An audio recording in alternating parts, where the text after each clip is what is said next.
아이고, 복실아. 오늘 요가 강습은 왜 이리 힘든지. 흥? 뭘 또 그렇게 앓는 소리를 하니, 춘자야. 여전하다, 너는. 입이라도 살았으니 다행이다. 봄날의 햇살이 종로 커뮤니티 센터 뒷마당을 따스하게 감싸고 있었다. 낡은 나무 벤치 위에는 두 노년 여성이 나란히 앉아 있었다. 강춘자와 오복실. 60년이라는 세월을 함께 걸어온 두 사람의 모습은 오랜 친구라기보다는 한 몸처럼 자연스러웠다. 춘자는 손수건으로 이마의 땀을 닦아내며 가볍게 한숨을 내쉬었다. 그녀의 손은 세월의 흔적으로 가득했지만 여전히 섬세하고 단정했다. 반면 복실은 더 굵직한 체격에 털털한 성격이 그대로 묻어나는 모습이었다.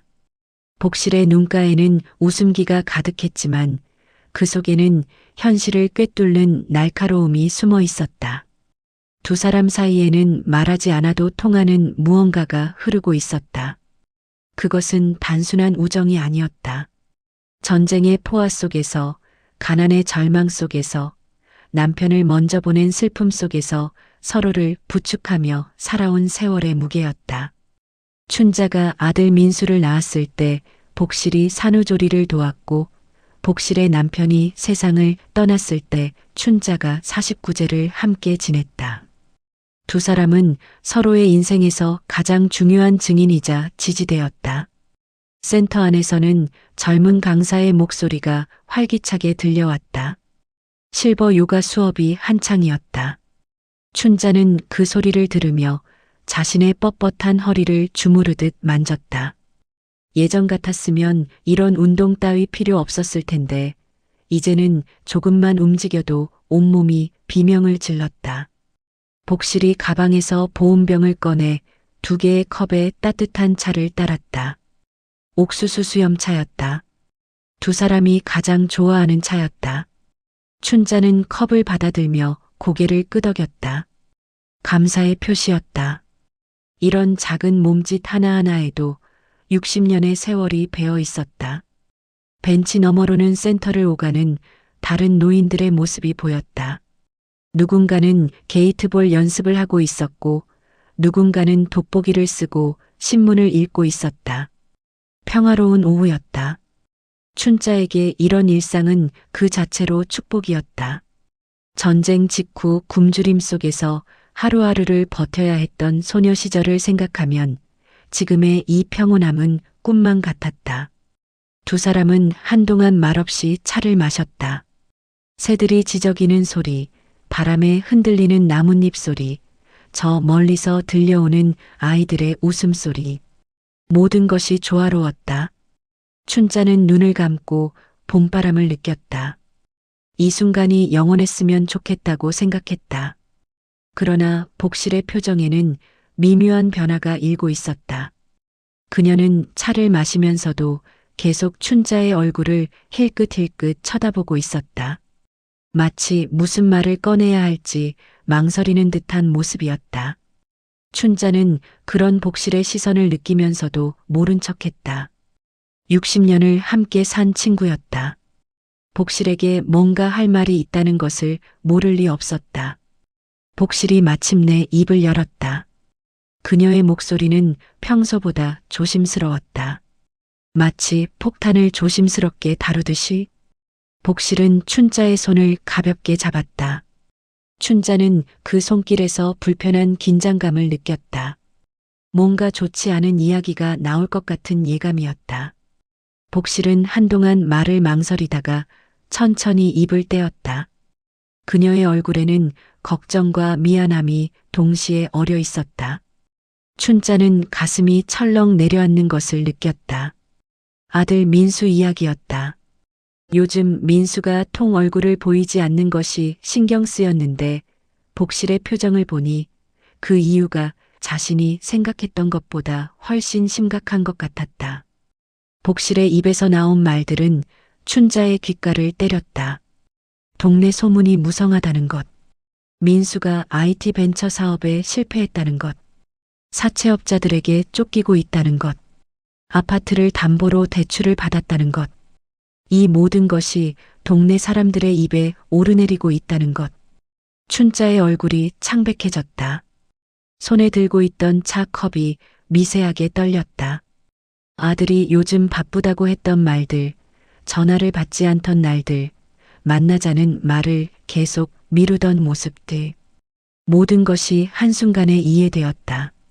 그것은 바쁜 것이 아니라 회피였던 것이다. 복실은 계속해서 말을 이었다. 그녀의 목소리에는 진심 어린 걱정이 담겨 있었다. 춘자의 노후 자금을 다 털어먹기 전에 정신을 차려야 한다고. 아들 뒷바라지하느라 평생을 희생했는데 이제라도 자신을 위해 살아야 한다고. 좋은 의도에서 하는 말이라고. 하지만 춘자에게 복실의 말들은 전혀 다르게 들렸다. 아들의 불행을 동네 사람들이 모두 알고 있다는 사실, 그것이 가십거리가 되어 돌아다니고 있다는 사실이 참을 수 없었다. 더군다나 그 말을 60년 지기 친구에게서 듣게 되다니.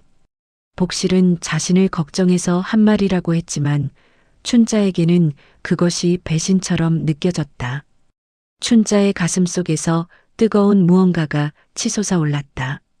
분노였다. 수치심이었다. 배신감이었다. 이 모든 감정이 뒤섞여 폭발 직전까지 치달았다. 그녀는 복실의 손을 뿌리치고 벌떡 일어섰다. 차 컵이 벤치 위에 쓰러지며 차가 흘러내렸지만 춘자는 신경 쓰지 않았다. 춘자의 입에서 나온 말들은 날카로웠다. 60년 우정이 이런 식으로 끝날 줄은 몰랐다고. 남의 불행을 뒷담화처럼 까발리는 사람인 줄 몰랐다고. 이제 친구가 아니라고. 복실은 당황한 표정으로 춘자를 붙잡으려 했지만 춘자는 더 이상 그 자리에 있을 수 없었다. 춘자는 돌아서서 센터를 빠져나갔다. 그녀의 뒷모습은 굳어 있었다. 복실은 멍하니 서서 그런 춘자를 바라볼 뿐이었다.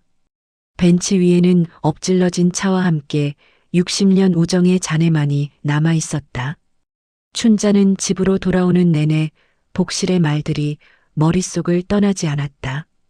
아파트 단지를 지나 자신의 집 앞에 도착했을 때 그녀는 현관문 앞에서 한참을 서 있었다. 문을 열고 들어가는 것조차 두려웠다. 안으로 들어가면 복실이 한 말들이 현실이 될 것 같았다. 결국 춘자는 문을 열고 집 안으로 들어갔다. 조용했다. 너무나 조용했다.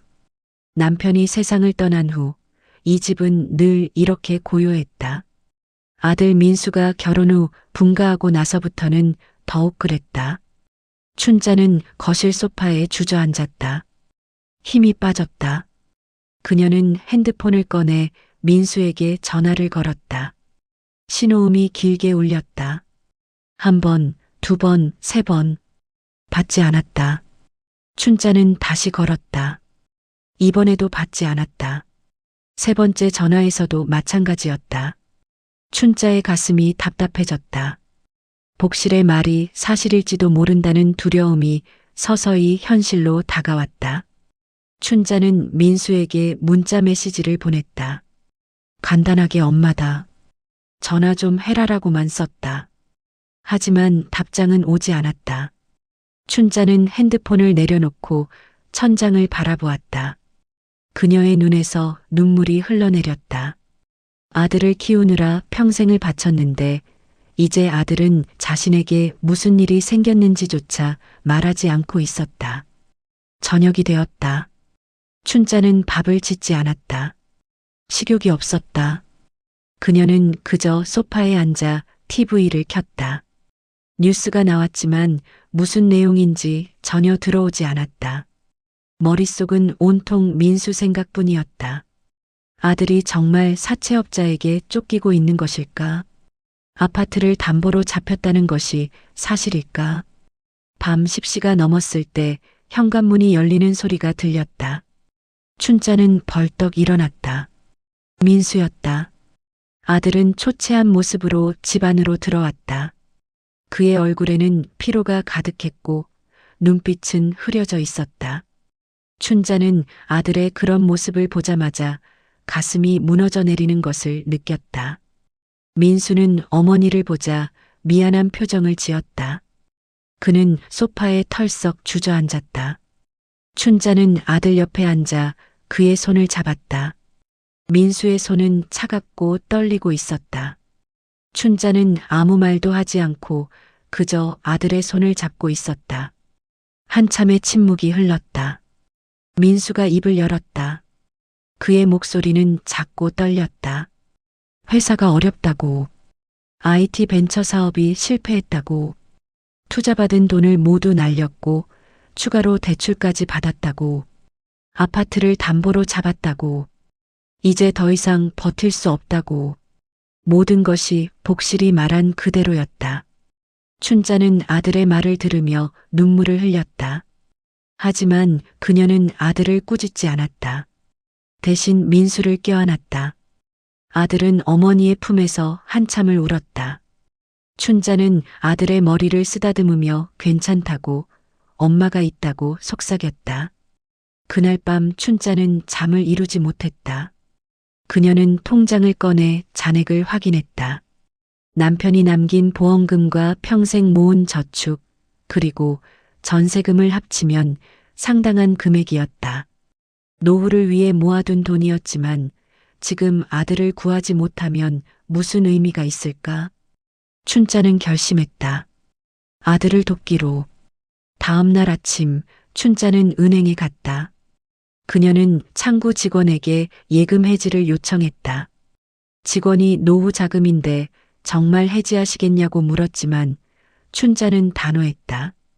그녀는 통장에서 거의 대부분의 돈을 인출했다. 수천만 원이었다. 평생 모은 돈이었다.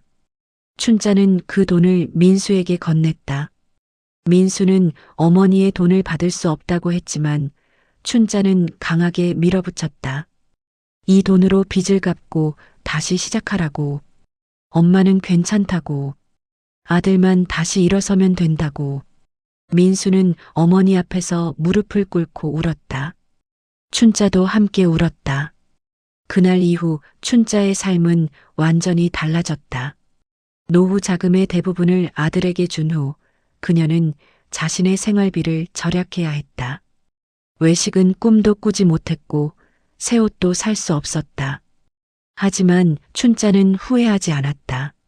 아들이 다시 일어설 수 있다면 그것으로 충분했다. 춘자는 복실에게서 온 전화를 모두 차단했다. 문자 메시지도 읽지 않았다. 그녀는 복실을 용서할 수 없었다. 아니, 용서하고 싶지 않았다. 60년 우정이 한순간에 무너진 것에 대한 분노와 상처는 쉽게 가시지 않았다. 센터에도 가지 않았다. 복실을 마주칠까봐 두려웠다. 춘자는 집에만 있었다. 혼자 TV를 보고, 혼자 밥을 먹고, 혼자 잠들었다. 고독했다. 외로웠다. 하지만 그녀는 이것이 자신이 선택한 길이라고 생각했다. 민수는 어머니가 준 돈으로 급한 빚을 정리했다. 그리고 새로운 사업 아이템을 고민하기 시작했다. 춘자는 아들의 그런 모습을 보며 조금씩 희망을 되찾았다. 아들이 다시 일어설 수 있을 것이라는 희망. 하지만 춘자 자신의 삶은 점점 더 텅 비어갔다. 복실과의 우정이 사라진 자리는 너무나 컸다. 60년을 함께한 친구가 없는 삶은 상상했던 것보다 훨씬 힘들었다. 춘자는 종종 복실이 보고 싶었다. 하지만 자존심이 그것을 허락하지 않았다. 일주일이 지났다. 춘자는 여전히 집안에만 있었다. 아침에 일어나 간단히 청소를 하고 점심을 먹고 TV를 보다가 잠드는 반복적인 일상이었다. 민수는 가끔 전화를 걸어 안부를 물었지만 춘자는 괜찮다고만 대답했다. 실제로는 전혀 괜찮지 않았지만 아들에게 걱정을 끼치고 싶지 않았다. 창밖을 내다보면 봄날의 햇살이 여전히 따스했다. 사람들은 거리를 오가며 웃고 떠들었다. 춘자는 그런 모습을 바라보며 자신만 세상에서 동떨어진 것 같은 기분을 느꼈다. 복실과 함께였다면 저 거리를 걸으며 이런저런 이야기를 나눴을 텐데. 그런 생각을 할 때마다 가슴이 아렸다. 핸드폰에는 복실의 부재중 전화가 수십 통 쌓여 있었다. 문자 메시지도 계속 왔다. 춘자야, 내가 잘못했다. 전화 좀 받아라. 우리 이렇게 끝내면 안 된다. 하지만 춘자는 그 어떤 것도 확인하지 않았다. 복실의 이름이 뜨면 그냥 무시했다. 그녀의 마음속에는 여전히 분노가 자리 잡고 있었다. 어느 날 오후 초인종이 울렸다. 춘자는 놀라서 인터폰을 확인했다. 복실이었다. 그녀는 집 앞에 서서 카메라를 향해 애원하는 표정을 짓고 있었다. 춘자는 가슴이 철렁했다. 복실의 얼굴은 초췌해 보였다. 한 번도 본 적 없는 모습이었다. 춘자는 인터폰에 손을 뻗었다가 다시 거두었다. 문을 열어줄 수 없었다. 아직 복실을 마주할 준비가 되지 않았다. 그녀는 인터폰 화면에서 눈을 돌렸다. 초인종이 다시 울렸다. 한 번, 두 번, 세 번. 복실은 포기하지 않았다. 춘자는 거실 안쪽으로 들어가 소파에 앉았다. 초인종 소리가 들리지 않기를 바랐다. 하지만 소리는 계속 들렸다. 복실의 목소리도 들렸다. 인터폰 너머로 들려오는 그녀의 목소리는 떨리고 있었다. 춘자야, 제발 문 열어줘. 얘기 좀 하자. 춘자는 귀를 막았다. 눈물이 흘러내렸다. 그녀도 복실을 보고 싶었다. 60년을 함께한 친구였다. 하지만 복실이 한 말들, 그것이 동네 사람들 입에 오르내렸다는 사실이 여전히 용서되지 않았다. 자존심이 허락하지 않았다. 한참 후 초인종 소리가 멈췄다. 춘자는 조심스럽게 인터폰을 확인했다. 복실은 사라지고 없었다. 그녀는 긴 한숨을 내쉬었다. 안도감과 함께 깊은 공허함이 밀려왔다. 춘자는 소파에 몸을 기댄 채 천장을 바라보았다. 이렇게 사는 것이 옳은 일인가? 그런 의문이 들었지만 답은 나오지 않았다. 저녁 무렵 민수가 집에 들렀다. 그는 어머니의 창백한 얼굴을 보고 놀랐다. 춘자는 괜찮다고 했지만 민수는 어머니가 제대로 식사를 하지 않고 있다는 것을 알아차렸다. 그는 냉장고를 열어보았다. 텅 비어 있었다. 반찬도 거의 없었다. 민수는 어머니를 설득해 밖으로 나가자고 했다. 춘자는 처음에는 거절했지만 아들의 간곡한 부탁에 결국 마음을 바꿨다. 두 사람은 근처 식당에 가서 저녁을 먹었다. 춘자는 오랜만에 따뜻한 식사를 했다. 밥맛은 좋았지만 마음은 여전히 무거웠다. 식사를 마친 후 민수는 어머니에게 복지관에 나가보는 것이 어떻겠냐고 제안했다. 집에만 있으면 우울해질 것 같다고. 새로운 친구들을 사귀고 활동을 하면 기분이 나아질 것 같다고. 춘자는 고개를 저었다. 복실을 마주칠까봐 두려웠다. 하지만 민수는 계속 설득했다. 결국 춘자는 며칠 후 복지관에 가보기로 했다. 다만 복실이 가는 시간대를 피해서 가기로 했다. 복실은 주로 오전에 센터를 이용했으니 춘자는 오후에 가면 될 것 같았다. 그녀는 자신의 계획을 민수에게 말하지 않았다. 아들이 걱정할까봐.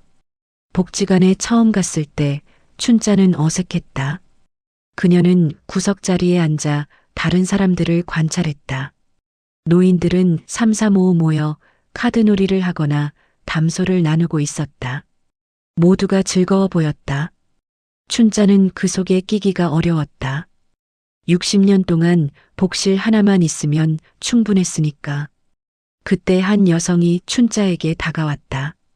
그녀의 이름은 미영이었다. 미영은 밝고 사교적인 성격의 소유자였다. 그녀는 춘자에게 자신을 소개하며 함께 차를 마시자고 제안했다. 춘자는 처음에는 거절하려 했지만 미영의 따뜻한 미소에 마음이 누그러졌다. 두 사람은 복지관 카페테리아에서 차를 마시며 이야기를 나눴다.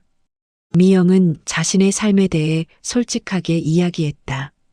남편과 사별한 후 혼자 사는 것, 자식들이 바빠서 자주 만나지 못하는 것, 그래서 복지관에 나와 새로운 친구들을 사귀게 된 것.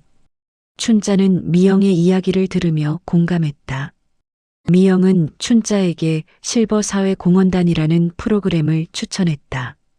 지역사회에서 돌봄 서비스를 제공하는 자원봉사 활동이었다. 거동이 불편한 노인들을 방문해 말벗이 되어주고 간단한 집안일을 도와주는 일이었다.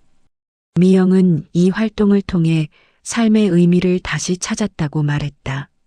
춘자는 처음에는 망설였다. 자신이 남을 도울 여력이 있을까? 하지만 미영의 격려에 힘입어 일단 한번 참여해 보기로 했다. 그날 이후 춘자는 일주일에 2번씩 돌봄 서비스 활동을 시작했다. 처음에는 어색했지만 점차 익숙해졌다. 춘자가 방문하는 대상자 중 한 명은 혼자 사는 80대 할머니였다. 그 할머니는 관절염으로 거동이 불편했고 자식들은 멀리 살아서 자주 오지 못했다. 춘자는 할머니의 집을 청소하고 말벗이 되어 주었다. 할머니는 춘자가 오는 날을 손꼽아 기다렸다. 활동을 하면서 춘자는 조금씩 변화를 느꼈다. 자신이 누군가에게 필요한 사람이라는 것, 아직 할 수 있는 일이 있다는 것. 그런 깨달음이 그녀에게 활력을 주었다. 집에만 있을 때의 우울함이 조금씩 사라졌다. 하지만 여전히 복실의 빈자리는 컸다. 춘자는 가끔 복실이 있었다면 이 활동을 함께 했을 텐데 하는 생각을 했다. 둘이 함께라면 훨씬 더 즐거웠을 것이다. 하지만 그녀는 그런 생각을 애써 떨쳐냈다. 이미 끝난 우정이었다. 어느 날 춘자는 복지관 복도에서 복실의 며느리 선희를 마주쳤다. 선희는 춘자를 보자 반갑게 인사했다. 춘자는 어색하게 인사를 받았다. 선희는 시어머니가 요즘 많이 힘들어한다고 조심스럽게 말했다. 춘자와의 일 때문이라고. 춘자는 선희의 말을 듣고 가슴이 아팠다. 하지만 그녀는 아무 대꾸도 하지 않았다. 선희는 한숨을 쉬며 떠났다. 춘자는 그 자리에 한참을 서 있었다. 복실도 자신만큼 힘들어하고 있다는 것을 알았지만 여전히 먼저 연락할 용기가 나지 않았다. 한 달이 흘렀다. 춘자는 이제 복지관 활동에 완전히 적응했다. 실버사회공헌단에서 그녀는 성실하고 따뜻한 봉사자로 인정받았다. 미영과도 가까워져 일주일에 한두 번씩 함께 점심을 먹곤 했다. 표면적으로는 안정을 찾아가는 것처럼 보였다. 하지만 춘자의 마음속 깊은 곳에는 여전히 불안이 자리 잡고 있었다. 민수의 상황이 나아지고 있는지 확신할 수 없었다. 아들은 전화할 때마다 괜찮다고 했지만 춘자는 그 말을 온전히 믿을 수 없었다. 어머니의 직감이 뭔가 잘못되고 있다고 속삭였다. 어느 금요일 밤 춘자는 잠들기 전 뉴스를 보고 있었다. 경제 뉴스에서는 중소기업과 스타트업의 어려움을 다루고 있었다. 투자 시장의 침체, 자금난에 시달리는 기업들. 춘자는 화면을 보며 민수가 떠올랐다. 아들도 저런 상황에 처해 있을까? 밤 11시가 넘었을 때 현관문이 난폭하게 열렸다. 춘자는 깜짝 놀라 일어났다. 민수였다. 하지만 그의 모습은 한 달 전과는 완전히 달랐다. 술에 취해 비틀거리며 들어오는 아들의 얼굴은 창백했고 눈은 충혈되어 있었다. 민수는 현관에서 신발도 제대로 벗지 못하고 거실로 비틀거리며 걸어 들어왔다. 춘자는 재빨리 아들을 부축해 소파에 앉혔다. 민수는 소파에 주저앉자마자 머리를 감싸쥐었다. 그의 어깨가 떨리고 있었다. 춘자는 가슴이 무너지는 것을 느꼈다. 민수는 한참 동안 아무 말도 하지 못했다. 그는 그저 고개를 숙인 채 거친 숨을 몰아쉬었다. 춘자는 아들의 등을 쓰다듬으며 기다렸다. 무슨 일이 있었는지 묻지 않았다. 아들이 스스로 말할 때까지 기다리기로 했다.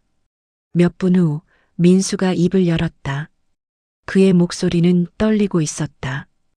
회사가 완전히 망했다고.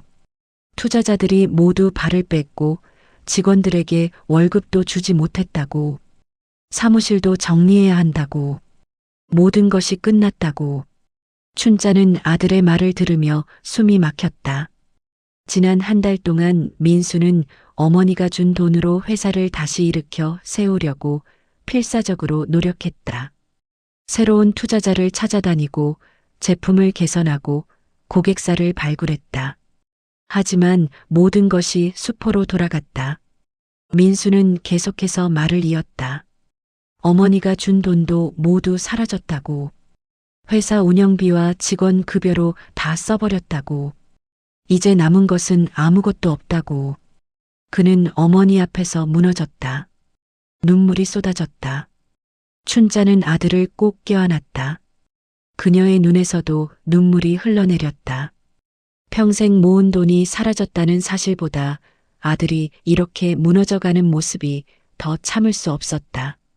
춘자는 아들의 머리를 쓰다듬으며 괜찮다고, 다시 시작할 수 있다고 속삭였다.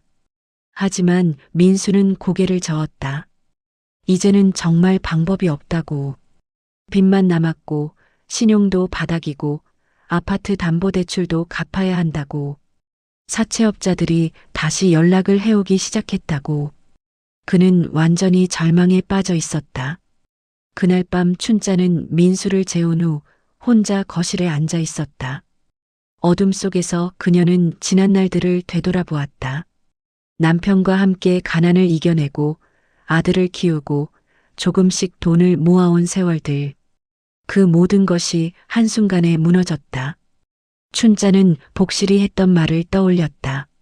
아들 뒷바라지하느라 평생을 희생했는데 이제라도 자신을 위해 살아야 한다고. 노후 자금을 다 털어먹기 전에 정신을 차려야 한다고. 복실의 말이 옳았다. 춘자는 그것을 인정해야 했다. 하지만 그녀는 후회하지 않았다.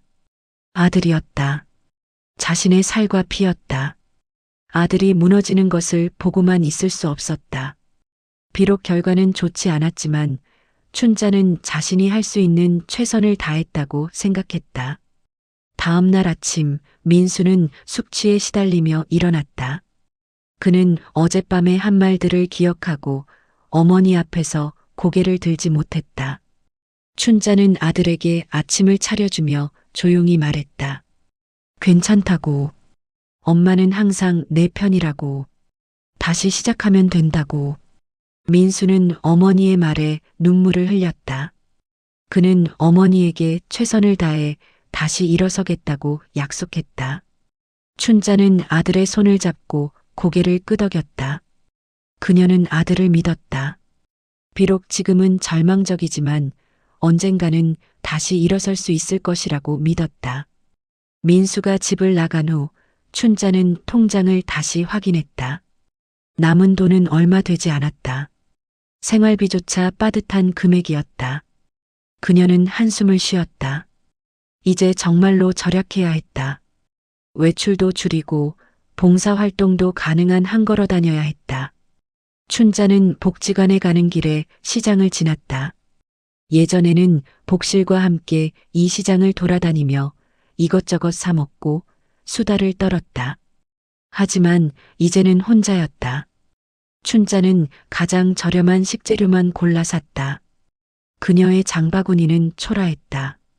복지관에 도착했을 때 미영이 춘자를 반겼다.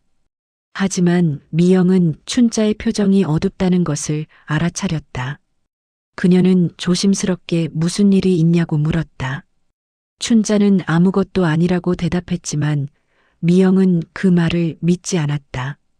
두 사람은 카페테리아에 앉아 차를 마셨다.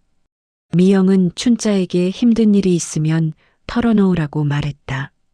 춘자는 처음에는 거절했지만 결국 민수의 일을 조금 이야기했다. 미영은 조용히 춘자의 이야기를 들어주었다. 미영은 춘자에게 자신도 비슷한 경험이 있다고 말했다. 자식 때문에 재산을 다 날린 적이 있다고. 하지만 그 경험을 통해 배운 것이 있다고. 자식은 독립적인 존재이고 부모가 모든 것을 해결해 줄 수 없다는 것. 춘자는 미영의 말을 들으며 고개를 끄덕였다. 그날 오후 춘자는 돌봄 서비스로 80대 할머니의 집을 방문했다. 할머니는 평소처럼 춘자를 반갑게 맞이했다. 춘자는 할머니의 집을 청소하고 함께 차를 마시며 이야기를 나눴다. 할머니는 춘자의 손을 잡으며 고맙다고 말했다. 춘자는 할머니의 손을 잡으며 문득 깨달았다. 자신도 누군가에게 필요한 존재라는 것. 비록 경제적으로는 어려워졌지만 여전히 할 수 있는 일이 있다는 것. 그 깨달음이 춘자에게 작은 위안을 주었다. 집으로 돌아오는 길, 춘자는 복실이 생각났다.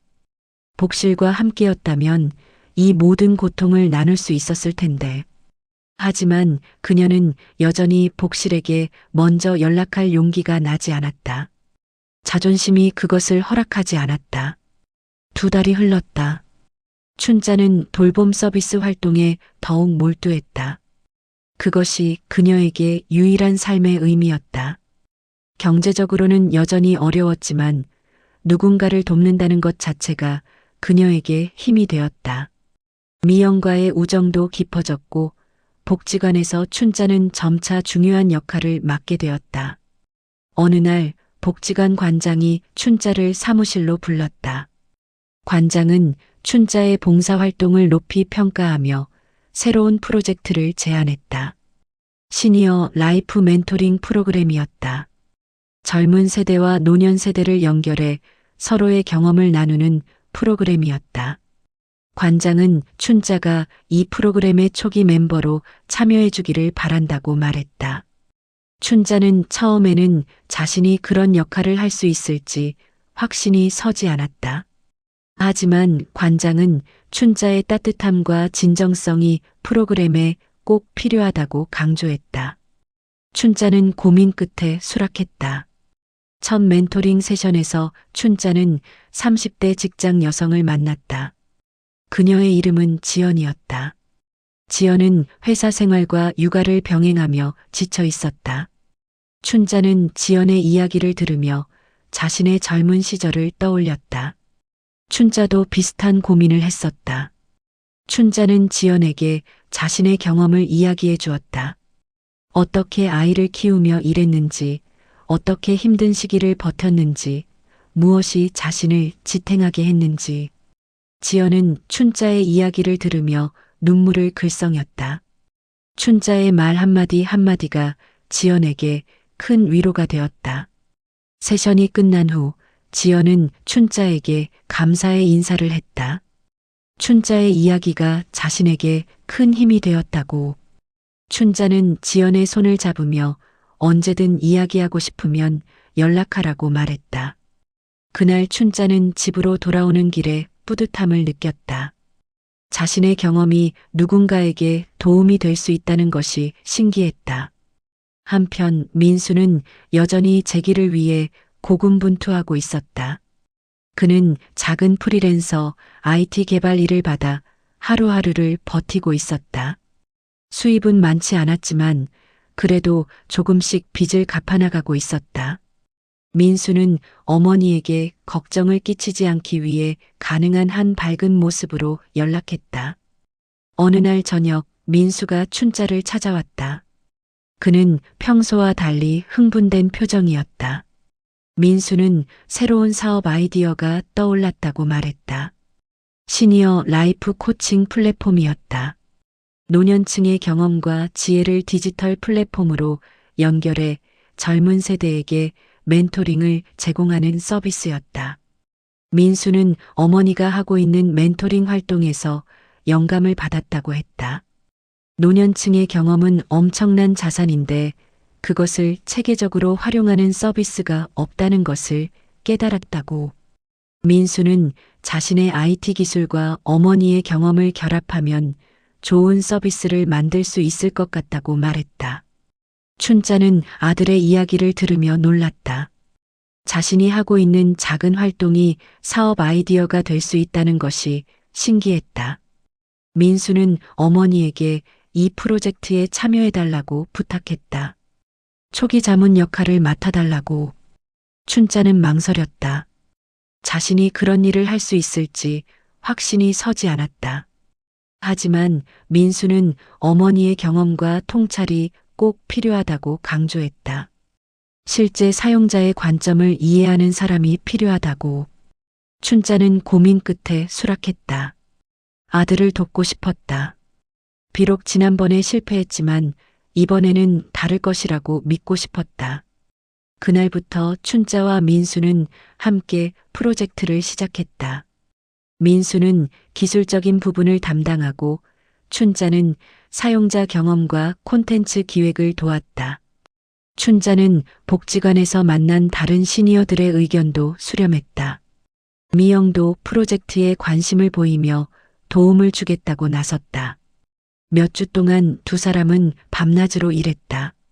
민수는 플랫폼의 기본 틀을 만들었고 춘자는 멘토링 프로그램의 구체적인 내용을 기획했다. 춘자는 자신이 경험한 것들, 복지관에서 배운 것들을 모두 쏟아부었다. 이 일에 몰두하면서 춘자는 새로운 활력을 느꼈다. 프로젝트를 진행하면서 춘자는 자신에게 아직 많은 가능성이 있다는 것을 깨달았다. 노년이라는 것이 끝이 아니라 새로운 시작일 수 있다는 것을, 자신의 경험이 단순한 과거가 아니라 미래를 만드는 자산이 될 수 있다는 것을, 그 깨달음이 춘자에게 자신감을 주었다. 민수도 변화했다. 어머니와 함께 일하면서 그는 어머니를 새로운 시각으로 보게 되었다. 단순히 보호받아야 할 노인이 아니라 존중받아야 할 전문가로.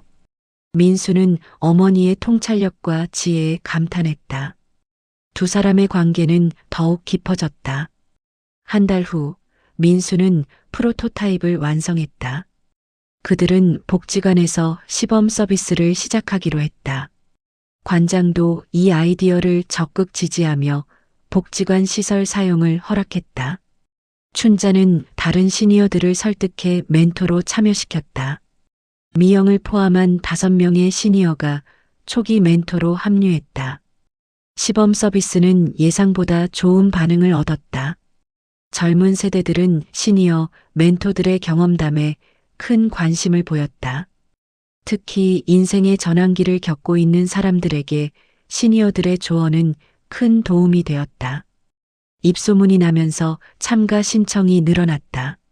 민수는 이 서비스를 본격적인 사업으로 발전시키기로 결심했다. 그는 소규모 투자를 받기 위해 여러 곳에 제안서를 보냈다. 춘자는 아들을 응원하면서도 한편으로는 불안했다. 또 실패하면 어쩌나 하는 걱정이 들었다. 하지만 그녀는 그 불안을 아들에게 드러내지 않았다. 어느 날 춘자는 복지관 복도에서 우연히 복실과 마주쳤다. 두 사람은 서로를 보자마자 멈춰섰다. 몇 달 만의 조우였다. 복실의 얼굴은 춘자의 기억보다 훨씬 초췌해 보였다. 춘자도 마찬가지였다. 두 사람은 잠시 서로를 바라보았다. 복실이 먼저 입을 열었다. 그녀의 목소리는 떨리고 있었다. 춘자에게 이야기 좀 하자고. 춘자는 망설였다. 가슴속에서 복잡한 감정들이 소용돌이쳤다. 그리움, 분노, 서운함, 미안함. 모든 것이 뒤섞여 있었다. 춘자는 결국 고개를 저었다. 아직 때가 아니라고. 자신은 준비가 되지 않았다고. 복실은 슬픈 표정으로 고개를 끄덕였다. 춘자는 서둘러 그 자리를 떠났다. 하지만 복실의 뒷모습이 계속 눈에 밟혔다. 춘자는 자신이 옳은 선택을 한 것인지 확신할 수 없었다. 그날 밤 춘자는 잠을 이루지 못했다. 복실의 얼굴이 계속 떠올랐다. 60년을 함께한 친구였다. 이렇게 끝내는 것이 맞는 걸까? 하지만 춘자는 여전히 먼저 다가갈 용기가 나지 않았다. 자존심과 상처가 그녀를 가로막았다. 석 달이 흘렀다. 민수의 시니어 라이프 코칭 플랫폼은 예상 밖의 성과를 거두고 있었다. 초기에는 복지관 내에서만 운영되던 서비스였지만 입소문이 나면서 다른 지역에서도 문의가 들어오기 시작했다. 민수는 작은 사무실을 얻어 본격적으로 사업을 확장하기로 결정했다. 춘자는 이제 시니어 자문단의 핵심 멤버로 활동하고 있었다. 그녀는 일주일에 3번씩 사무실에 나가 멘토링 프로그램을 기획하고 다른 시니어 멘토들을 교육했다. 처음에는 어색했지만 이제는 자신감이 생겼다. 춘자는 자신이 이렇게 유능한 사람이었다는 것을 새삼 깨달았다. 미영도 자문단에 합류해 춘자와 함께 일했다. 두 사람은 좋은 팀워크를 보였다. 미영의 사교적인 성격과 춘자의 섬세함이 잘 어울렸다. 복지관의 다른 시니어들도 점차 이 프로젝트에 관심을 갖기 시작했다. 춘자는 이 모든 변화가 신기했다. 하지만 춘자의 마음 한구석에는 여전히 빈자리가 있었다. 복실의 빈자리였다. 이런 좋은 일이 생겼을 때 가장 먼저 나누고 싶은 사람이 복실이었다. 60년을 함께했던 친구였으니까. 하지만 춘자는 여전히 복실에게 먼저 연락할 수 없었다. 어느 화요일 오후 춘자는 복지관 2층 회의실에서 새로운 멘토 교육을 진행하고 있었다. 5명의 시니어가 참석했고 춘자는 멘토링의 기본 원칙에 대해 설명하고 있었다. 그때 회의실 문이 열렸다. 복실이었다. 춘자는 순간 말을 멈췄다. 복실도 춘자를 보고 놀란 표정을 지었다. 두 사람의 시선이 공중에서 부딪혔다. 회의실 안의 다른 사람들은 두 사람 사이의 긴장감을 느끼며 어색하게 서로를 쳐다보았다. 미영이 재빨리 상황을 파악하고 복실에게 다가갔다. 미영은 복실에게 멘토 교육 프로그램이라고 설명했다. 복실도 관심이 있으면 참여할 수 있다고. 복실은 춘자를 바라보며 망설였다. 춘자는 고개를 돌려 창밖을 바라보았다. 복실은 결국 자리에 앉기로 했다. 가장 뒤쪽 자리였다. 춘자는 교육을 계속 진행했지만 목소리에는 떨림이 있었다. 복실이 같은 공간에 있다는 것만으로도 그녀는 온 신경이 곤두섰다. 하지만 춘자는 최대한 평정심을 유지하려 애썼다. 교육은 1시간 동안 진행되었고 그 시간이 춘자에게는 영겁처럼 느껴졌다. 교육이 끝나자 참석자들은 하나둘 자리를 떠났다. 복실도 일어나 문 쪽으로 향했다. 하지만 그녀는 문 앞에서 멈춰서서 춘자를 돌아보았다.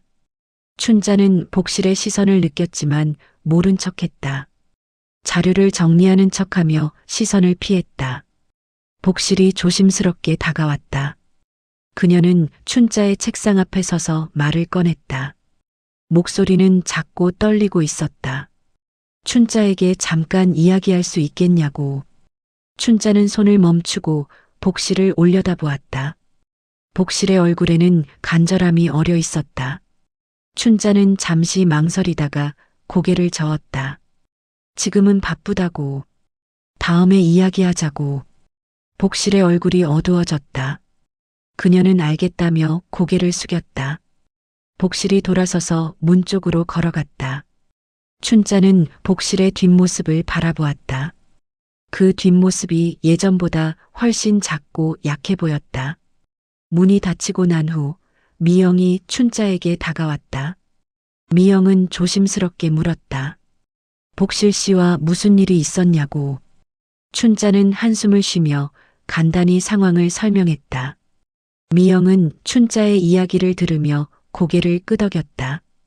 미영은 춘자에게 말했다. 60년 우정이 아깝지 않냐고.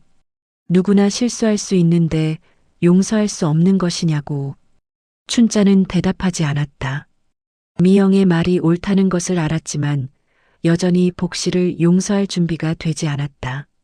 상처가 너무 깊었다. 그날 저녁 춘자는 집으로 돌아와 혼자 저녁을 먹었다. 텔레비전을 켰지만 무슨 내용인지 전혀 들어오지 않았다. 머릿속에는 온통 복실 생각뿐이었다. 복실의 초췌한 얼굴, 떨리던 목소리, 간절했던 눈빛. 모든 것이 춘자의 마음을 흔들었다. 춘자는 휴대폰을 꺼내 복실의 이름을 찾았다. 차단했던 연락처를 해제하자 수십 통의 부재중 전화와 문자 메시지가 쏟아졌다. 춘자는 그 메시지들을 하나하나 읽었다. 복실의 사과, 그리움, 후회가 담긴 메시지들이었다. 춘자야, 내가 정말 잘못했다. 용서해줘. 너무 보고 싶다. 전화 한 번만 받아줘. 60년 우정이 이렇게 끝나는 게 맞니? 내가 없으니 하루하루가 너무 힘들다. 춘자는 메시지를 읽으며 눈물을 흘렸다. 자신도 복실이 그리웠다. 너무나 그리웠다. 하지만 여전히 먼저 연락할 용기가 나지 않았다. 자존심이었을까? 두려움이었을까? 춘자 자신도 정확히 알 수 없었다. 다음 날 춘자는 평소처럼 사무실에 출근했다. 민수가 반갑게 맞이했다. 그는 어머니에게 좋은 소식이 있다고 말했다. 투자사 한 곳에서 정식 투자 제안이 들어왔다고. 규모는 크지 않지만 사업을 본격적으로 확장할 수 있는 기회라고. 춘자는 아들의 소식에 기뻐했다. 드디어 아들이 재기할 수 있는 기회가 온 것이었다. 민수는 어머니 덕분이라고 말했다. 어머니의 경험과 통찰이 없었다면 이 사업은 불가능했을 것이라고. 춘자는 아들의 말에 뿌듯함을 느꼈다. 하지만 그 기쁨 속에서도 춘자는 복실을 떠올렸다. 이런 좋은 소식을 가장 먼저 나누고 싶은 사람이 복실이었다. 복실이라면 누구보다 진심으로 기뻐해 줬을 것이다. 춘자는 문득 자신이 복실에게 너무 가혹했던 것은 아닌지 의문이 들었다. 점심시간에 춘자는 사무실 근처 공원을 산책했다. 미영도 함께였다. 두 사람은 벤치에 앉아 도시락을 먹으며 이런저런 이야기를 나눴다. 미영은 춘자에게 복실 이야기를 꺼냈다. 복실도 복지관 프로그램에 참여하고 싶어 한다고. 춘자는 미영의 말을 듣고 놀랐다. 복실이 왜 프로그램에 참여하고 싶어 하는지 물었다. 미영은 춘자와 같은 일을 하고 싶어서라고 대답했다. 춘자 곁에 있고 싶어서라고. 춘자는 그 말에 가슴이 뭉클했다. 미영은 춘자에게 조언했다. 인생은 짧다고. 특히 이 나이에는 더욱 그렇다고. 후회하기 전에 화해하는 것이 좋지 않겠냐고. 60년 우정을 이렇게 끝내는 것은 너무 아깝다고. 춘자는 미영의 말을 들으며 깊이 생각에 잠겼다. 오후에 춘자는 복지관으로 돌아갔다. 멘토링 세션이 예정되어 있었다. 세션을 마치고 나오는데 복도에서 또다시 복실과 마주쳤다. 이번에는 피할 수 없었다. 복실이 춘자를 향해 곧장 걸어왔다. 복실은 춘자 앞에 서서 말했다. 자신이 정말 잘못했다고. 춘자의 아픔을 이해하지 못했다고. 하지만 60년 우정을 이렇게 끝낼 수는 없다고. 제발 한 번만 기회를 달라고. 복실의 눈에는 눈물이 가득했다. 춘자는 복실을 바라보았다. 복실의 얼굴에는 진심이 담겨 있었다. 춘자의 마음이 흔들렸다. 하지만 그녀는 여전히 확신이 서지 않았다. 춘자는 복실에게 말했다. 시간이 필요하다고. 조금만 더 시간을 달라고. 복실은 고개를 끄덕였다. 기다리겠다고. 춘자가 준비될 때까지 기다리겠다고. 복실은 춘자의 손을 잡으려 했지만 춘자는 손을 뒤로 뺐다. 복실은 슬픈 표정으로 고개를 숙이고 돌아섰다. 춘자는 복실의 뒷모습을 바라보며 가슴이 찢어지는 것 같았다. 그날 밤 춘자는 침대에 누워 천장을 바라보았다. 복실의 얼굴이 계속 떠올랐다. 60년의 추억들이 파노라마처럼 지나갔다. 함께 웃었던 날들, 함께 울었던 날들, 서로를 위로했던 순간들. 모든 것이 선명했다. 춘자는 자신에게 물었다. 정말로 복실을 용서할 수 없는 것일까? 아니면 단지 자존심 때문에 용서하지 않는 것일까? 춘자는 답을 찾을 수 없었다. 그녀는 그날 밤 깊은 잠에 들지 못했다. 한 달이 또 흘렀다. 민수의 사업은 순조롭게 진행되고 있었다. 투자금을 받은 후 그는 팀을 확장하고 서비스 지역을 넓혔다. 서울의 5개 구에서 시니어 멘토링 서비스가 운영되기 시작했다. 반응은 기대 이상이었다. 춘자는 이제 회사의 시니어 총괄 자문이라는 직함을 갖게 되었다. 실제로 급여도 받기 시작했다. 많은 금액은 아니었지만 춘자에게는 큰 의미였다. 자신의 경험과 지혜가 경제적 가치를 인정받는다는 것이 신기하고 자랑스러웠다. 춘자는 새로운 멘토들을 교육하고 멘토링 프로그램의 질을 관리했다. 그녀는 각 멘토링 세션을 모니터링하고 개선점을 찾아냈다. 젊은 직원들은 춘자의 통찰력에 감탄했다. 춘자는 자신이 이렇게 능력 있는 사람이었다는 것을 비로소 깨달았다.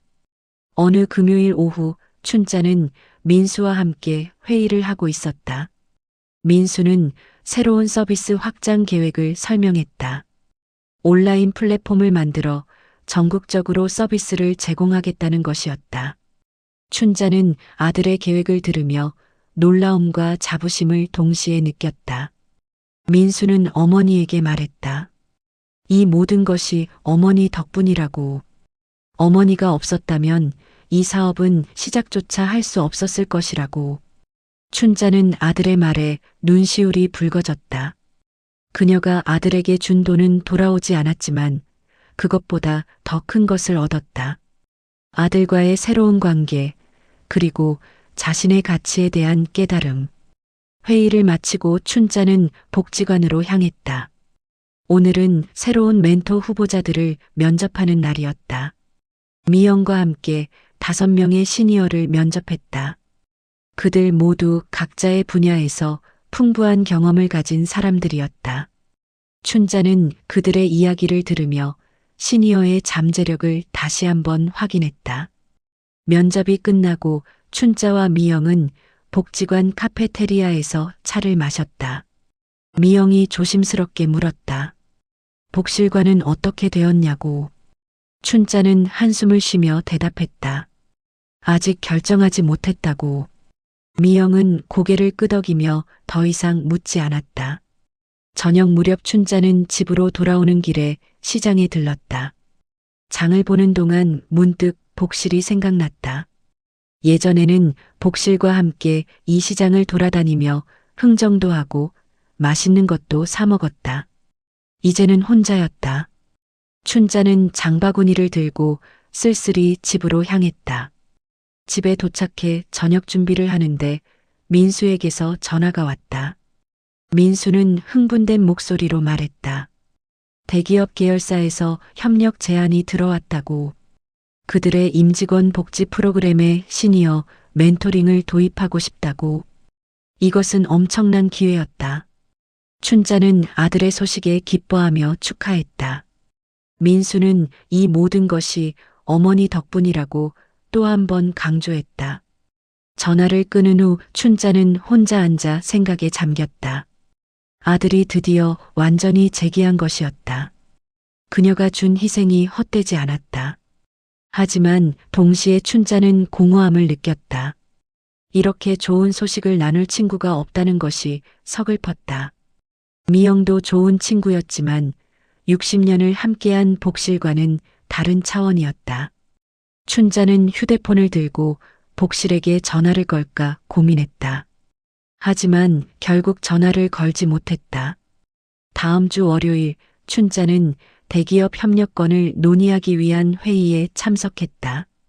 민수와 함께 대기업 본사를 방문했다. 화려한 건물과 세련된 회의실이 춘자를 압도했다. 하지만 그녀는 당당했다. 자신의 경험과 지혜가 이곳에서도 가치를 인정받을 것이라는 확신이 있었다.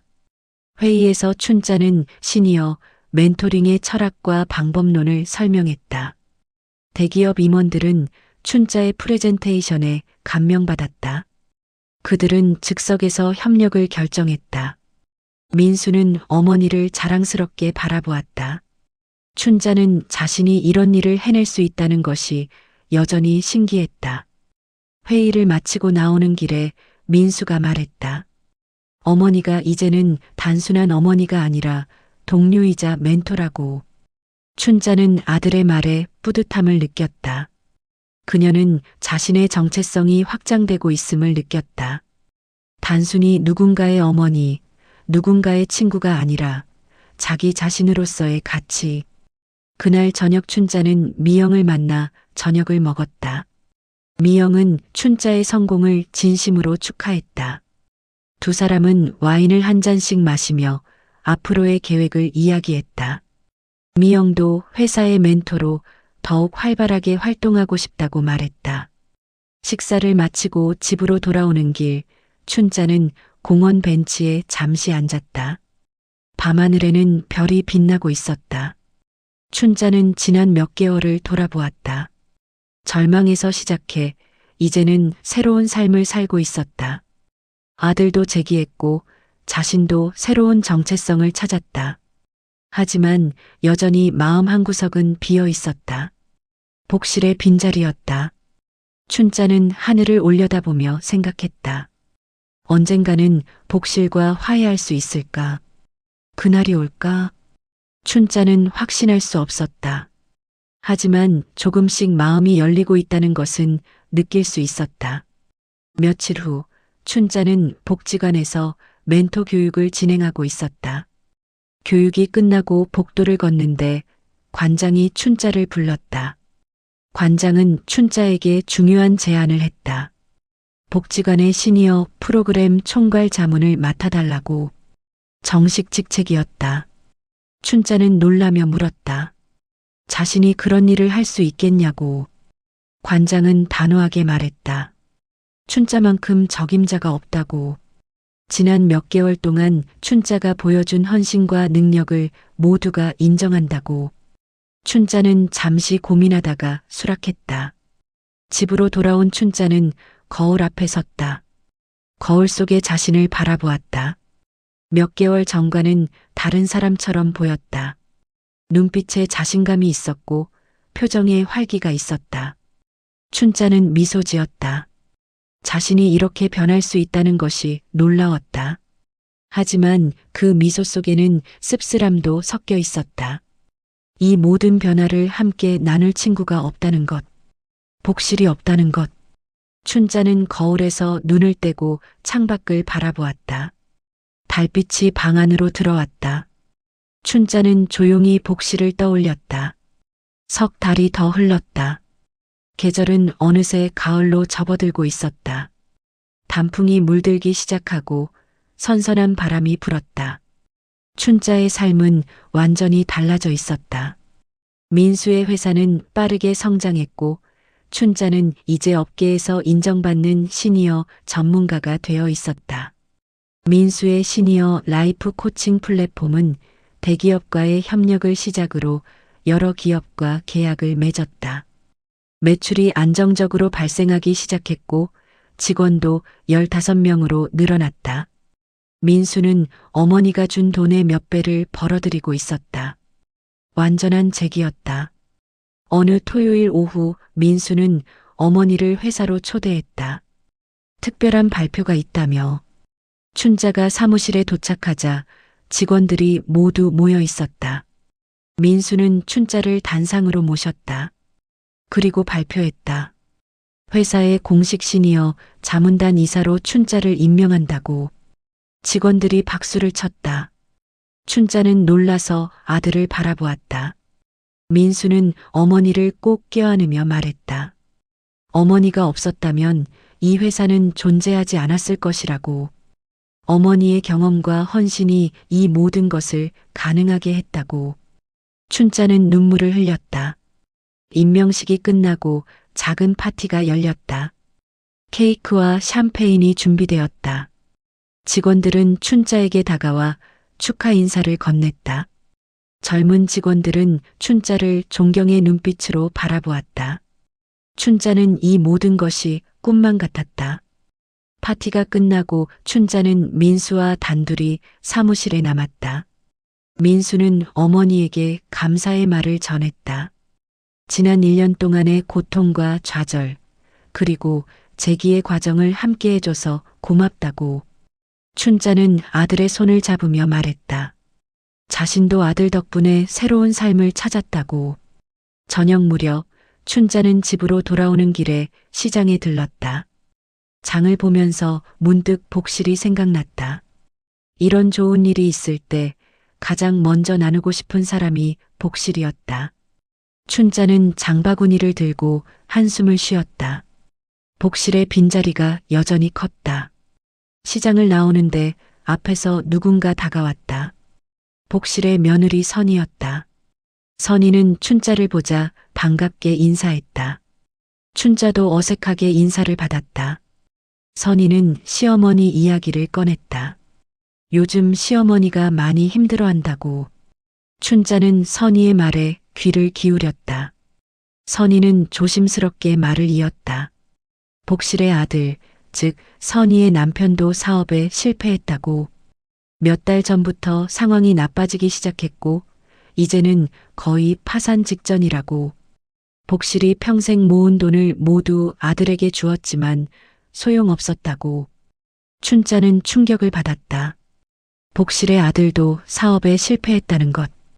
복실도 자신과 똑같은 고통을 겪고 있다는 것. 선이는 계속해서 말했다. 시어머니가 요즘 많이 우울해하신다고. 춘자와의 우정이 끝난 것 때문에 더욱 힘들어한다고. 선이는 춘자에게 부탁했다. 시어머니를 한 번만 만나줄 수 없겠냐고. 시어머니가 너무 외로워하신다고. 춘자는 선이의 간절한 눈빛을 보며 마음이 흔들렸다. 하지만 그녀는 즉답을 피했다. 생각해보겠다고만 말했다. 선이와 헤어진 후 춘자는 집으로 돌아왔다. 그녀는 소파에 앉아 깊은 생각에 잠겼다. 복실도 자신과 똑같은 고통을 겪고 있었다는 것. 아들 때문에 평생 모은 돈을 잃었다는 것. 그리고 친구마저 잃은 외로움까지. 춘자는 자신이 얼마나 이기적이었는지 깨달았다. 복실이 한 말은 잘못된 방식이었을지 몰라도 진심 어린 걱정에서 나온 것이었다. 복실도 자신과 똑같은 처지였다. 아들을 사랑하는 어머니였고 그 사랑 때문에 모든 것을 희생한 사람이었다. 춘자는 휴대폰을 꺼내 복실의 번호를 찾았다. 손가락이 화면 위에서 떨렸다. 전화를 걸까 말까 고민했다. 몇 번이나 번호를 누르려다가 멈췄다. 춘자는 자신이 아직도 두려워하고 있다는 것을 깨달았다. 거절당할까봐, 상처받을까봐. 그날 밤 춘자는 잠들지 못하고 뒤척였다. 복실의 얼굴이 계속 떠올랐다. 60년의 추억들이 파노라마처럼 지나갔다. 어린 시절 함께 놀던 기억, 결혼식에서 서로의 들러리를 섰던 날, 아이들을 함께 키웠던 시간들. 모든 것이 선명했다. 다음 날 아침 춘자는 결심했다. 복실을 만나기로. 하지만 직접 만나기 전에 먼저 할 일이 있었다.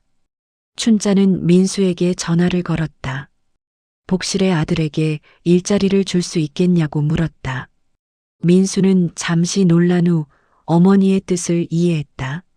민수는 복실의 아들이 어떤 일을 할 수 있는지 물었다. 춘자는 선희에게서 들은 정보를 전했다. 민수는 회사에서 필요한 포지션이 있다고 말했다. 협력사 관리나 고객 지원 업무라면 가능할 것 같다고. 춘자는 아들에게 감사했다. 춘자는 선희에게 전화를 걸었다. 복실의 아들에게 일자리를 주선해 줄 수 있다고 전했다. 선희는 믿을 수 없다는 듯 감격했다. 그녀는 춘자에게 거듭 감사 인사를 했다. 춘자는 선희에게 복실에게는 아직 말하지 말라고 당부했다. 자신이 직접 이야기하겠다고. 며칠 후 복실의 아들은 민수의 회사와 면접을 봤다.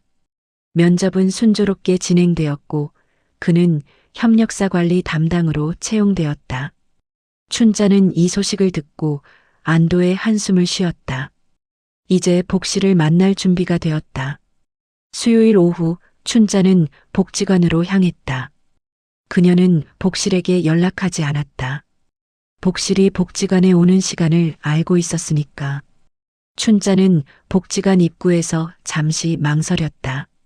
심장이 빠르게 뛰었다. 긴장되었고 두려웠다. 춘자는 깊은 숨을 들이쉬고 복지관 안으로 들어갔다. 복도를 걸어가는데 익숙한 뒷모습이 보였다. 복실이었다. 춘자는 잠시 멈춰섰다. 복실의 뒷모습은 예전보다 훨씬 작아 보였다. 어깨가 축 처져 있었고 걸음걸이도 느렸다. 춘자는 천천히 복실에게 다가갔다. 그녀의 발걸음은 조심스러웠다. 복실의 바로 뒤에 섰을 때 춘자는 입을 열었다. 목소리는 떨렸지만 또렷했다. 복실아 라고 불렀다. 복실이 놀라서 돌아섰다. 두 사람의 눈이 마주쳤다. 복실의 얼굴에는 순간적으로 여러 감정이 스쳤다. 놀라움, 기쁨, 불안, 희망. 복실의 눈에서 눈물이 글썽였다. 춘자도 눈시울이 붉어졌다. 두 사람은 복도 한가운데 서서 서로를 바라보았다. 춘자가 먼저 말을 꺼냈다. 이야기 좀 하자고. 복실은 고개를 끄덕이며 눈물을 닦았다. 두 사람은 복지관 뒤편 정원으로 향했다. 60년 전 처음 만났던 그 벤치가 있는 곳이었다. 두 사람은 벤치에 나란히 앉았다. 한동안 침묵이 흘렀다. 두 사람 모두 무슨 말부터 해야 할지 몰랐다. 바람이 불어와 단풍잎들을 흩날렸다. 춘자가 먼저 입을 열었다. 자신이 너무 고집스러웠다고. 복실의 말이 옳았다고. 하지만 그때는 그 말을 받아들일 수 없었다고. 복실이 고개를 저었다. 자신이 잘못했다고. 춘자의 아픔을 헤아리지 못하고 함부로 말했다고. 아무리 걱정이었다 해도 그런 식으로 말해서는 안 됐다고. 60년 우정을 한순간에 망친 것은 자신이라고. 복실의 목소리는 떨리고 있었다. 춘자는 복실의 손을 잡았다. 복실도 힘들었다는 것을 안다고. 아들 때문에 고생했다는 것을 들었다고. 복실은 놀란 표정으로 춘자를 바라보았다. 춘자는 선희에게서 들은 이야기를 전했다. 복실의 눈에서 눈물이 쏟아졌다. 복실은 울먹이며 말했다. 춘자가 겪은 고통을 자신도 똑같이 겪었다고. 아들을 위해 평생 모은 돈을 다 주었지만 소용없었다고. 그 과정에서 가장 소중한 친구마저 잃었다고. 이제 남은 것은 아무것도 없다고. 춘자는 복실을 꼭 안아주었다. 두 사람은 벤치에 앉아 한참을 울었다. 60년 동안 쌓인 모든 감정이 눈물로 흘러나왔다. 기쁨, 슬픔, 분노, 그리움, 후회. 모든 것이 눈물에 담겨 있었다. 울음이 잦아들자 춘자는 복실에게 말했다. 복실의 아들에게 일자리를 주선했다고. 민수의 회사에서 일하게 될 것이라고. 복실은 믿을 수 없다는 표정으로 춘자를 바라보았다. 춘자는 미소 지으며 말했다. 우리 아들들이 함께 일하면 좋지 않겠냐고. 복실은 춘자의 손을 꼭 잡으며 감사의 말을 전했다. 자신은 춘자에게 상처를 주었는데 춘자는 은혜로 갚는다고. 자신은 춘자를 가질 자격이 없다고. 춘자는 고개를 저었다. 우리는 60년을 함께한 친구라고. 친구는 서로 용서하고 도와주는 것이라고. 복실이 물었다. 정말 자신을 용서하는 것이냐고. 춘자는 고개를 끄덕였다. 오래전에 용서했다고. 다만 인정하기가 두려웠을 뿐이라고. 자존심 때문에 먼저 다가갈 용기가 나지 않았을 뿐이라고. 하지만 이제는 알겠다고. 우정이 자존심보다 중요하다는 것을. 두 사람은 벤치에 앉아 오랜 시간 이야기를 나눴다. 지난 1년 동안 있었던 일들을 서로에게 털어놓았다. 춘자는 민수의 재기 과정을, 복실은 자신의 아들이 겪은 어려움을. 두 사람은 서로의 이야기에 공감하며 눈물을 흘렸다. 해가 기울기 시작했다. 저녁 노을이 하늘을 붉게 물들였다. 춘자와 복실은 벤치에서 일어나 복지관 안으로 들어갔다. 두 사람은 나란히 걸으며 웃었다. 60년 전 처음 만났을 때처럼 자연스러웠다. 복지관 카페테리아에서 두 사람은 차를 마셨다. 미영도 합류했다. 미영은 두 사람이 화해한 것을 보고 진심으로 기뻐했다. 세 사람은 앞으로의 계획을 이야기했다. 복실도 시니어 멘토 프로그램에 참여하고 싶다고 말했다. 춘자는 흔쾌히 동의했다. 저녁 무렵 춘자와 복실은 함께 집으로 향했다. 두 사람은 손을 잡고 걸었다. 거리는 여전히 똑같았지만 춘자에게는 모든 것이 새롭게 보였다. 복실이 옆에 있다는 것만으로 세상이 다르게 느껴졌다. 복실의 집 앞에 도착했을 때 복실이 춘자에게 물었다. 내일도 만날 수 있냐고. 춘자는 웃으며 대답했다. 물론이라고. 우리는 60년을 함께했고 앞으로도 함께할 것이라고. 복실은 춘자를 꼭 안아주었다. 집으로 돌아온 춘자는 거울 앞에 섰다. 거울 속에 자신을 바라보았다. 얼굴에는 평화로운 미소가 떠올라 있었다. 오랜만에 느끼는 완전한 행복이었다. 춘자는 자신이 마침내 모든 것을 되찾았다는 것을 깨달았다. 아들의 재기, 자신의 새로운 정체성, 그리고 60년 우정. 그날 밤 춘자는 깊이 잠들었다. 오랜만에 편안한 잠이었다. 꿈속에서 춘자는 복실과 함께 젊은 시절로 돌아가 있었다. 두 소녀는 손을 잡고 골목길을 뛰어다니며 웃고 있었다. 그 웃음은 60년이 지난 지금도 여전히 유효했다. 한 달이 흘렀다. 가을이 깊어지고 있었다. 거리의 나무들은 붉고 노란 단풍으로 물들어 있었다. 춘자와 복실은 매일같이 만났다. 1년 동안 비어있던 시간을 채우듯이 두 사람은 쉼없이 이야기를 나눴다. 복실은 시니어 멘토 프로그램에 정식으로 합류했다. 춘자가 직접 복실을 교육했다.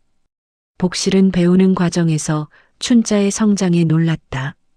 예전에 춘자는 조용하고 소극적이었는데 이제는 당당하고 자신감 넘치는 모습이었다. 복실은 그런 춘자를 자랑스러워했다.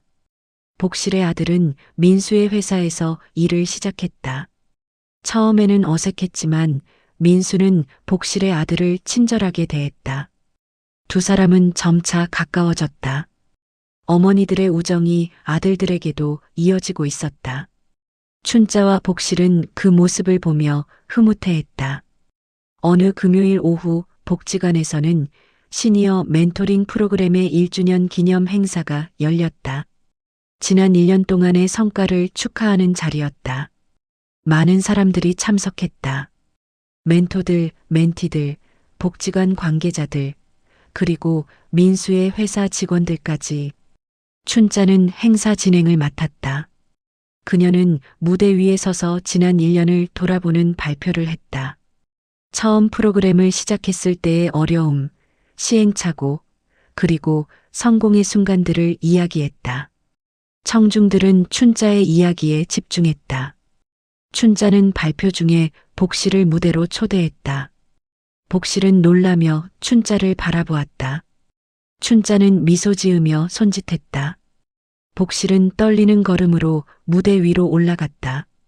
춘자는 복실의 손을 잡고 청중들에게 말했다.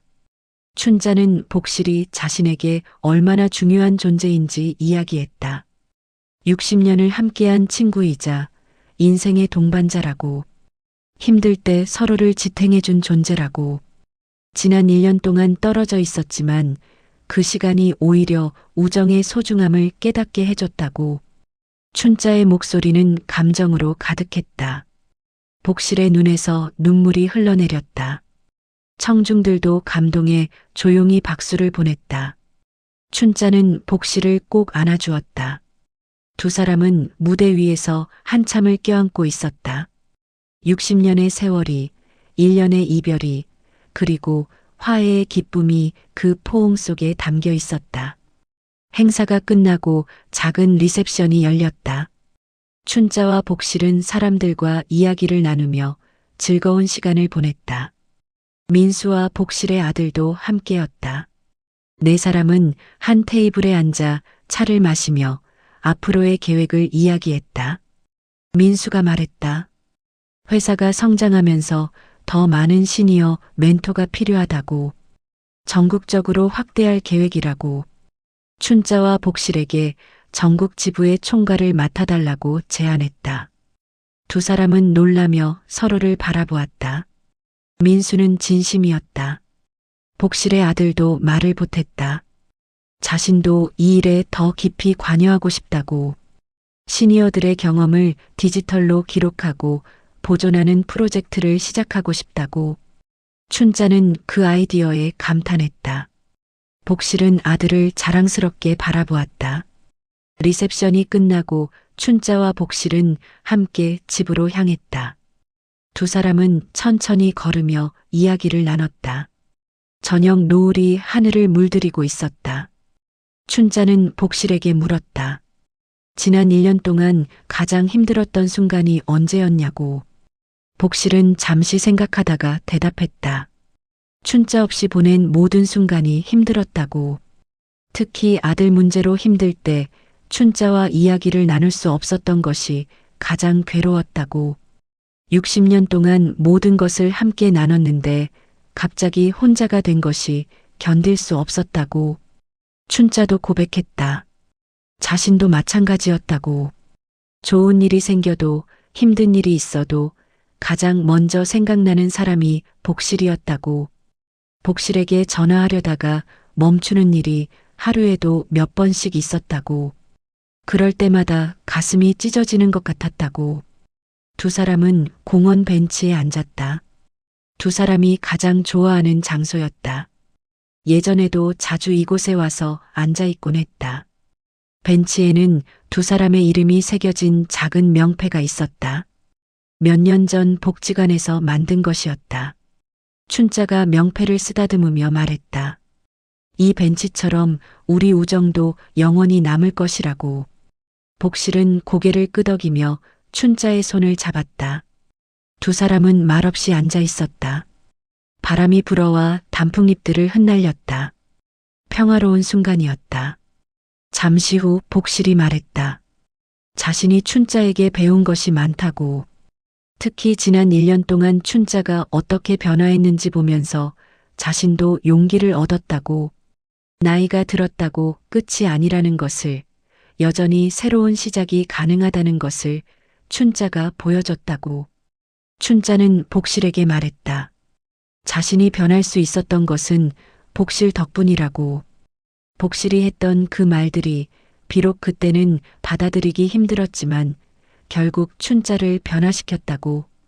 복실이 없었다면 춘자는 여전히 아들에게만 의존하며 살았을 것이라고. 복실이 눈을 크게 떴다. 정말이냐고 물었다. 춘자는 고개를 끄덕였다. 복실의 말이 춘자에게 경종을 울렸다고. 비록 그 방식은 잘못되었을지 몰라도 복실의 말 속에는 진실이 있었다고. 그 진실을 받아들이는데 시간이 걸렸을 뿐이라고. 두 사람은 서로를 바라보며 미소 지었다. 60년의 세월이 그 미소 속에 담겨 있었다. 어린 시절의 순수함, 젊은 날의 열정, 중년의 지혜, 그리고 노년의 평온함. 모든 것이 하나로 어우러져 있었다. 해가 지고 거리에 불이 켜지기 시작했다. 춘자와 복실은 벤치에서 일어나 집으로 향했다. 두 사람은 손을 잡고 천천히 걸었다. 젊었을 때보다 걸음은 느렸지만 마음은 더 가까웠다. 복실의 집 앞에 도착했을 때 선희가 문 앞에서 두 사람을 기다리고 있었다. 선희는 춘자를 보자 반갑게 인사했다. 그녀는 춘자에게 감사의 말을 전했다. 시어머니가 춘자와 화해한 후 완전히 달라졌다고, 다시 웃게 되었고 삶의 의욕을 되찾았다고. 춘자는 선희의 손을 잡으며 말했다. 자신도 복실 덕분에 행복하다고. 60년 우정을 되찾은 것이 무엇보다 큰 선물이라고. 선희는 두 사람을 보며 미소 지었다. 진정한 우정의 모습이라고 말했다. 복실은 춘자에게 집에 들어와 저녁을 먹자고 제안했다. 춘자는 흔쾌히 수락했다. 세 사람은 집 안으로 들어갔다. 선희가 준비한 저녁 식사는 푸짐했다. 네 사람은 식탁에 둘러앉아 식사를 하며 웃고 떠들었다. 식사를 마친 후 춘자와 복실은 거실에 앉아 차를 마셨다. 창밖으로는 달빛이 들어왔다. 복실이 춘자에게 물었다. 앞으로 어떤 꿈이 있냐고. 춘자는 잠시 생각하다가 대답했다. 춘자는 말했다. 시니어들이 자신의 경험을 더 많이 나눌 수 있는 세상을 만들고 싶다고. 노년이 끝이 아니라 새로운 시작이 될 수 있다는 것을 보여주고 싶다고. 그리고 무엇보다 복실과 함께 그 일을 하고 싶다고. 복실은 춘자의 손을 꼭 잡았다. 자신도 똑같은 꿈을 가지고 있다고. 함께 그 꿈을 이루자고. 두 사람은 약속의 의미로 새끼손가락을 걸었다. 어린 시절에 했던 것처럼 60년 전에도 이렇게 약속했었다. 밤이 깊어갔다. 춘자는 일어서며 이제 집에 가야겠다고 말했다. 복실은 춘자를 현관까지 배웅했다. 문 앞에서 두 사람은 다시 한번 포옹했다. 복실이 춘자의 귀에 속삭였다. 내일 또 보자고. 춘자는 미소 지으며 대답했다. 물론이라고. 집으로 돌아오는 길, 춘자는 별이 빛나는 하늘을 올려다보았다. 달은 밝게 빛나고 있었고 별들은 반짝이고 있었다. 춘자는 남편이 생각났다. 하늘에서 자신을 지켜보고 있을 남편에게 말했다. 여보, 나 이제 괜찮아. 아들도 잘하고 있고 복실과도 화해했어. 집에 도착한 춘자는 거울 앞에 섰다. 거울 속에 자신을 바라보았다. 1년 전과는 완전히 다른 사람처럼 보였다. 눈빛에는 자신감이 있었고 얼굴에는 평화가 깃들어 있었다. 춘자는 자신에게 말했다. 잘했어, 춘자야. 그날 밤 춘자는 일기를 썼다. 오랜만이었다. 그녀는 지난 1년의 여정을 돌아보며 글을 썼다. 절망에서 시작해 희망을 찾은 과정, 아들의 재기, 자신의 변화, 그리고 복실과의 화해, 모든 것을 기록했다. 일기의 마지막 문장을 쓰며 춘자는 미소 지었다. 60년 우정은 끝나지 않았다. 오히려 더 깊어졌다. 우리는 앞으로도 함께할 것이다. 인생의 황혼기에 나는 가장 소중한 것들을 모두 가지고 있다. 사랑하는 아들, 새로운 꿈, 그리고 60년 친구. 나는 행복하다. 다음 날 아침, 춘자는 일찍 일어났다. 상쾌한 기분이었다.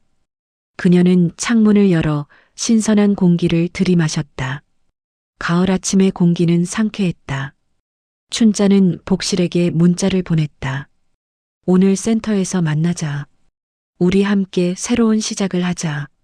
복실의 답장은 금방 왔다. 그래, 춘자야. 함께 하자. 60년을 함께 했으니 앞으로도 함께 할 수 있어. 춘자는 문자를 읽으며 웃었다. 그녀는 옷을 갈아입고 집을 나섰다. 걸음은 가벼웠다. 복지관으로 가는 길, 춘자는 주변을 둘러보았다.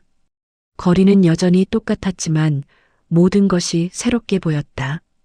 사람들의 웃음소리, 새들의 지저김, 바람에 흔들리는 나뭇잎. 모든 것이 아름다웠다. 춘자는 살아있음에 감사했다. 복지관에 도착하자 복실이 입구에서 기다리고 있었다. 두 사람은 서로를 보자 미소 지었다. 춘자가 다가가 복실의 손을 잡았다.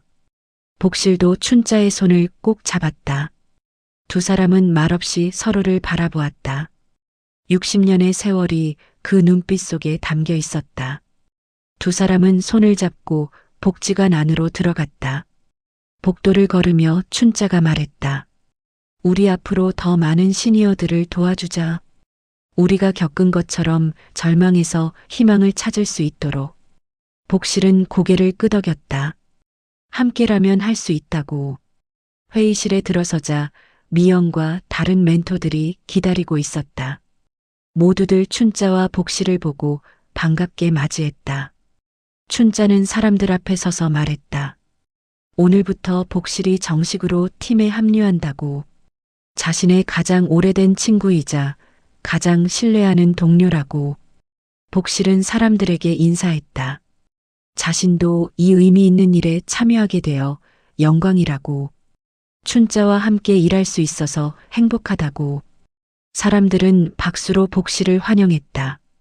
춘자는 복실의 어깨에 손을 얹으며 미소 지었다. 회의가 시작되었다. 춘자와 복실은 나란히 앉아 의견을 나눴다. 두 사람의 호흡은 완벽했다. 60년을 함께한 친구답게 서로의 생각을 읽을 수 있었다. 다른 멘토들은 두 사람의 팀워크에 감탄했다. 회의가 끝나고 점심시간이 되었다. 춘자와 복실, 미영은 함께 식당으로 향했다. 세 사람은 테이블에 앉아 도시락을 펼쳤다. 복실이 준비해온 반찬을 나눠 먹으며 즐거운 시간을 보냈다. 식사를 마친 후 세 사람은 복지관 뒤편 정원을 산책했다. 단풍이 아름답게 물들어 있었다. 춘자는 나뭇잎을 주어 복실에게 건넸다. 예쁘다고. 복실은 나뭇잎을 받아들고 미소 지었다. 춘자도 예쁘다고. 오후에는 멘토링 세션이 있었다. 춘자와 복실은 함께 세션을 진행했다. 젊은 여성 2명이 멘티로 참석했다. 두 사람은 일과 육아의 균형에 대해 고민하고 있었다. 춘자와 복실은 자신들의 경험을 나누며 조언했다. 세션이 끝난 후 멘티들은 감사의 인사를 전했다. 두 분의 이야기가 큰 도움이 되었다고. 특히 60년을 함께한 우정 이야기가 감동적이었다고. 춘자와 복실은 서로를 바라보며 미소 지었다. 저녁 무렵 춘자와 복실은 민수의 사무실을 방문했다. 민수는 두 사람을 반갑게 맞이했다. 그는 어머니와 복실 이모가 함께 일하는 모습을 보고 싶었다고 말했다. 세 사람은 회의실에 앉아 앞으로의 계획을 논의했다. 민수는 전국 확장 계획을 설명했다. 부산, 대구, 광주 등 주요 도시에 지부를 만들 예정이라고. 춘자와 복실에게 각 지부의 멘토 교육을 맡아달라고 부탁했다. 두 사람은 기꺼이 수락했다. 함께라면 무엇이든 할 수 있을 것 같았다. 회의를 마치고 사무실을 나오는데 복실의 아들이 인사를 하러 왔다. 그는 춘자에게 깊이 고개를 숙이며 감사의 말을 전했다.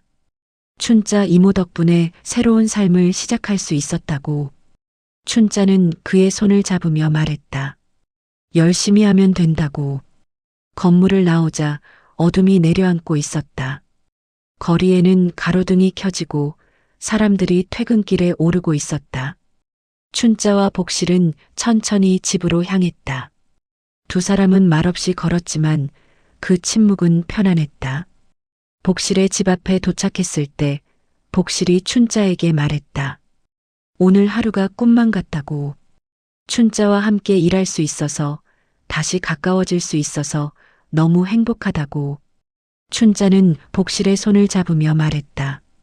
자신도 마찬가지라고. 60년 우정, 앞으로 60년 더 계속하자고. 두 사람은 웃으며 포옹했다. 그 포옹은 60년의 세월을, 1년의 이별을, 그리고 화해의 기쁨을 모두 담고 있었다. 두 사람은 한참을 그렇게 서 있었다. 시간이 멈춘 것 같았다. 포옹을 풀고 복실이 말했다. 내일 또 보자. 춘자는 고개를 끄덕였다. 내일 또 보자. 복실은 집 안으로 들어갔고 춘자는 자신의 집으로 향했다. 춘자는 걸으며 하늘을 올려다보았다. 별들이 반짝이고 있었다. 집에 도착한 춘자는 민수에게 전화를 걸었다. 민수는 어머니의 목소리가 밝다며 기뻐했다. 춘자는 아들에게 말했다. 내 덕분에 엄마가 새로운 삶을 살게 되었다고. 그리고 복실과도 화해할 수 있었다고. 고맙다고. 민수는 어머니에게 말했다. 모든 것이 어머니 덕분이라고. 어머니가 포기하지 않고 자신을 믿어줬기에 지금이 있다고.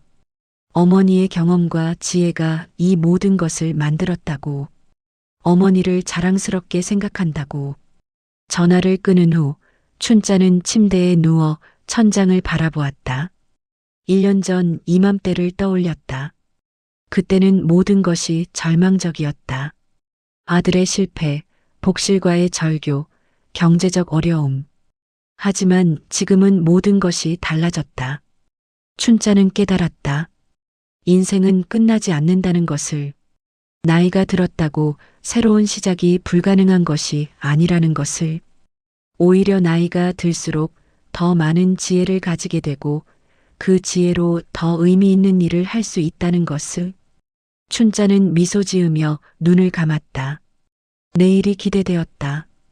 복실과 함께 할 하루가, 아들과 함께 만들어갈 미래가, 그리고 더 많은 시니어들에게 희망을 전할 수 있다는 것이. 춘자는 행복했다. 꿈속에서 춘자는 복실과 함께 있었다. 두 사람은 어린 시절로 돌아가 있었다. 골목길을 뛰어다니며 웃고 있었다.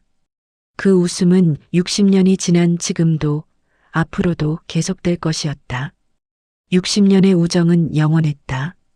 다음 날 아침 춘자는 창문을 열었다. 햇살이 방 안으로 쏟아져 들어왔다. 새로운 날이 시작되었다. 춘자는 깊이 숨을 들이마셨다. 가을 공기는 상쾌했다. 그녀는 옷을 갈아입고 집을 나섰다. 복지관으로 가는 길, 춘자는 복실에게 전화를 걸었다. 복실의 목소리가 밝게 들렸다. 춘자는 미소 지으며 말했다.